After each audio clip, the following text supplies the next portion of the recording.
Hello everyone. How's everyone today? This is Sabrina and you're watching Coffee with Sabrina. Today I have a phenomenal guest with me. I cannot wait for her to share her stories, what she does, and who she is.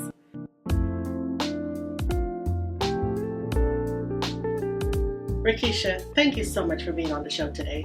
Thank you so much for having me, Sabrina. Well, tell us a little bit about who you are and what you do.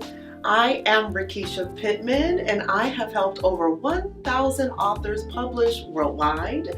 I have created the EAST formula, and EAST is entrepreneur, author, speaker, trainer, all four working together so that your message and your brand is cohesive.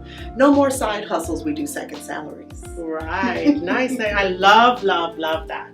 Because I myself, when I started the studio, I was praying for a side hustle. And God said, no side hustle. I'm going to give you a whole new business. Yes. So I'm loving it. What inspired that for you? I have been working with authors for a number of years. And so one of the pushbacks I got was, nobody's buying my book. Or I worked with executives, professionals, experts, entrepreneurs, and their books had nothing to do with their expertise. So there was no audience. They built no list. They built no fan club, so to speak. So when people know you for one thing and then you kind of toss something over there, they're not sure what to do with it. So I studied the most successful entrepreneurs in the business and noticed, hey, there's a pattern here. Yeah. They have a business, they're entrepreneurs. They're authors, they're releasing mega books, New York Times bestsellers every single year. You see them speaking, whether it's at a convention or on social media. They're constantly cranking out content. And then they have some type of training, whether you're spending time with them at their event that they're hosting, or they're teaching you courses, or they're having a mastermind or a retreat. They are interacting and engaging with people who want to know them up close. So that's how the EAST formula was born. Still includes elements of authorship, but not exclusive to that, because book publishing is a business. Right, definitely. That's a whole new ballgame there. Yes. So before that, what were you doing? Oh goodness, I am a creative entrepreneur. Right. So I do not feel like you have to, when people say stay in your lane, I am not a proponent of that. I always say that stay in your lane is aimed at those who choose to remain bound to the ground. There are no lanes in the sky when you fly. Right. So I really adopt what's called the core talent. There's something inside of all of us that is your primary talent. It never goes away. It's the thing that no matter if you volunteer to do it or not. Hey, can you cook?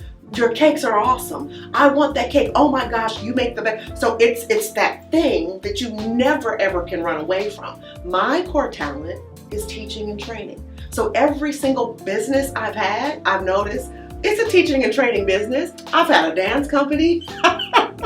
It was successful. I had a retail store. I started out in event management. So my first company was an event planning company. Wow. And all of it was connected to teaching and training. And I was writing, blogging. So before I became an author, I was publishing online. And all of it was teaching and training. Seems like you were doing some of these things before it was a thing, really. Yes. Before we had these online digital platforms, I was doing e-correspondence courses. And it was because people asked me. Wow. I didn't say, I'm smart. Let me go out and teach a bunch of people. People said, I saw what you did, right? Yes. Can you teach me how to do that? And I was asked so many times that I ended up developing businesses based on that. So even my book publishing started out because I published my first book in 2010. People were like, oh my gosh, this is excellent.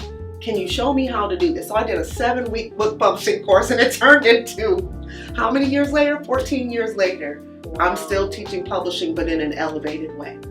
So you said in 2010, your first book. How many books do you have now? Oh, I'm at 18. Wow. That was such an amazing thing. Especially last week when we were at the meeting together. Everyone was like, did you meet the lady who wrote 18 books? And I'm like, I know the lady who wrote 18 books. I mean, I don't know her that well, yes. But we're going to get to know each other. Yes. So what I do some business consultation myself. And what I'm seeing is a lot of our business owners, entrepreneurs, they're a little intimidated by you and me. Mm-hmm. And they shouldn't be. Mm-hmm. The reason for that is they see us now. Yes. They see this. So tell us a little bit of the foundation of what brought you to this becoming that you're still becoming. People do not always celebrate the talented and confident. I will say that. I never knew that I was supposed to hide my gift. I never knew that. I'm passionate naturally about that. So unfortunately, I think people think you want to take over. People think that you're competing with them. People might not necessarily have been groomed to own what it is that they do. So there's a natural competitive edge that is in the room. All I know how to do is to be me. And part of that is to be authentic. The problem that I also see in entrepreneurship is people feel like because someone has succeeded in an area that they have to do it like that person did it, and you don't. Authenticity is the key. Authenticity has worked for me. I can glean from another entrepreneur without copying them. I don't have to steal from them. I can applaud them. I can celebrate them. And I've learned how to be a student of some of the best in the room. So sometimes that confidence is misperceived when we're really some of the most helpful people Right, exactly. that you'll ever get to know. And so I tell people, don't mistake my passion for anger. Also, don't look at my confidence as arrogance either.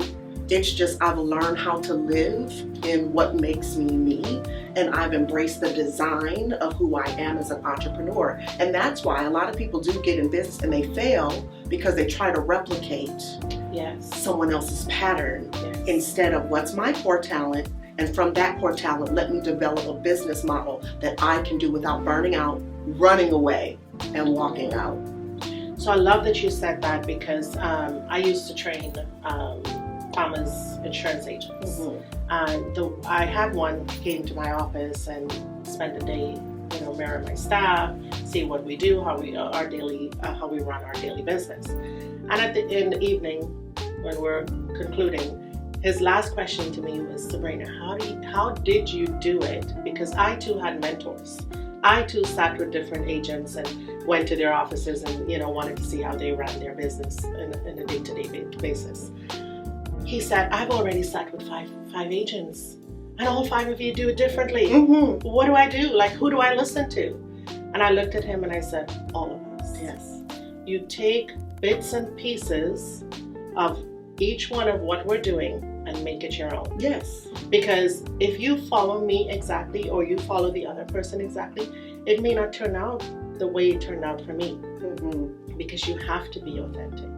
You have to be yourself. So I love that you brought that up because that's important. And I think there was a period in time a few years ago where people were trying to be everything, but not themselves. Mm-hmm. And now today I see more of the authenticity. They're being themselves. They're being transparent. They're being just getting on the camera and being who they are. And so I love that you brought that up. Yes, and savvy people know when you're acting and when you actually, when you're being real. Yeah. Mm-hmm. So tell me a little bit, what were some of your challenges? Because we all have stories, we all have a journey. What were some of your challenges from whenever you started to where you are now? Not understanding money. I grew up in a system of poverty. I grew up in a legacy of poverty, generational poverty. So some of the challenges, even being someone smart, was, who do you think you are? Right. Why are you talking like that? So even when you're talented, it was still that struggle, like the starving artist, the struggling person, bootstrapping all the time. So even though I had businesses, it was hard to grow them without knowing, hey, you can't take all the money out of the business because you need money to run the business type thing. So I started to be a student of money. So when people say, you have to learn the language, money is a language. It really is. The terminology is totally different. So I started reading books. I laugh all the time when people say, why books? Well, when I went to school, guess what they gave me? A bunch of books. So same thing. I started studying how to get out of debt. I was able to do that. I was able to learn how to move money around. I was able to learn how to save money, how to invest money. That's the thing as an entrepreneur that is the biggest enigma, because people tell you follow your passions and the money will follow. I don't believe that's true either. I think that you can passion yourself into poverty as well if you do not know how to do it. So money, capital, I know that that's the thing for most businesses, but most startups fail and most businesses fail, and that's really a big thing is, how do I grow my business? Even if it's word of mouth and you're popular and people are coming to you, your systems are going to have to change. Your online presence is going to have to change. The way that you communicate with people and making sure that you have a CRM and that people can contact you and you're not losing people in between the scenes. All of that requires an investment. I wish I had a little more of that as a foundation, but now, much better. Right, right. So one of the things that a lot of individuals who are just thinking, because you have the thinkers and you have the doers, but the reason a lot of people are not in business or they're not successful is the first thing is, I don't have the money to do it. Mm-hmm. What are your thoughts on that for someone who has great talent, they have an idea, but their blocker is, I don't have the money. Right. And I never say I don't have it. I always ask, how can I get it? Okay. I'm a woman of faith. So even though I don't have to preach with everything, I say, when I have a project or I have a dream or an idea, I never go to the bank, I go to the treasury. And people say, what does that mean?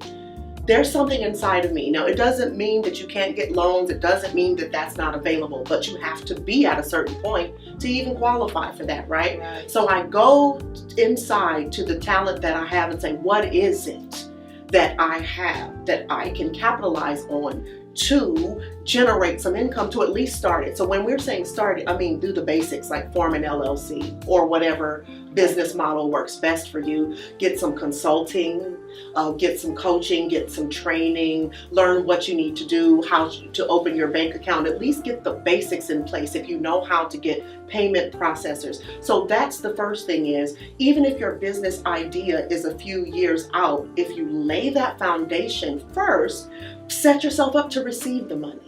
Right? So that's the first thing. At least find out how to get started. Everything does not have to be perfect. You can pace yourself and say, okay, year one, this is what I'm going to do. I'm going to establish a foundation of my business. I'm going to aim to get 10 customers, 100 customers, 1,000 customers, whatever it is, and then see what you need to do to set yourself up to get the capital that you need, whether it's investors, bankers, to get that support that you need to then grow your business. But you are the growth catalyst for your business in the beginning. So your mindset is going to determine where your business goes. One of the things that I know about you is you've done a lot, and I think you mentioned it here today. Different businesses, you've had a lot. Out of everything you've done, what did you enjoy most? Knowing that I will never understand the full impact of my work in a good way. When I think about all of the authors that I have helped to publish books and all of the people that they have reached, I will never know what that number is. It's a humbling fact. It's a sobering fact. But it's like, if I never do anything else, my legacy is short. Oh, wow. I love it. I love it. Yeah. Do you have anything else you would like to share with our audience before we close today? Do it. And I know that sounds so simple, but try it. I have failed several times, but I have learned from each and every one of those failures. I do not count myself out or beat myself up and say, I can't do it because it didn't work. I learned. I had a retail store. It opened, it closed, but I learned some things about inventory, and I learned some things about renting out and leasing out buildings. I've learned those things. So don't beat yourself up. Educate yourself as much as you can about your industry. You don't need to learn everybody's industry. What is it that you're going to do? Get with people who can help you along the way, but at the same time, protect your work. Yes. You can't trust everybody. protect your work, and set yourself up for success by becoming the best student there is so that you can produce other students who learn from you and they can succeed too. Awesome. You said a couple of things that I love. Learn, always keep learning. And for me, it's growth. And as long as you're breathing, you're growing. Yes. And the day you're not growing, it means you're not breathing. The other thing is get help. Yes. There's so many resources out there.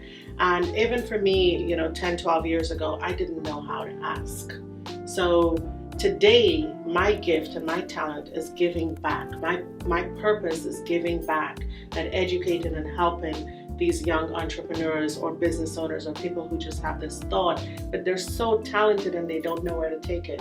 Is that there are resources out there. Yes. Reach out, just ask, because there's so many people like us willing to help, just willing to help. Yes.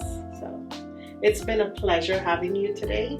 If our audience wants to reach you, how can they reach you? Sure. I'm Rekesha Pittman on all platforms. That's Rekesha Pittman with 2 T's. Follow me, find me. You can ask me a question and I'll be sure to answer as best as I can. Thank you so much.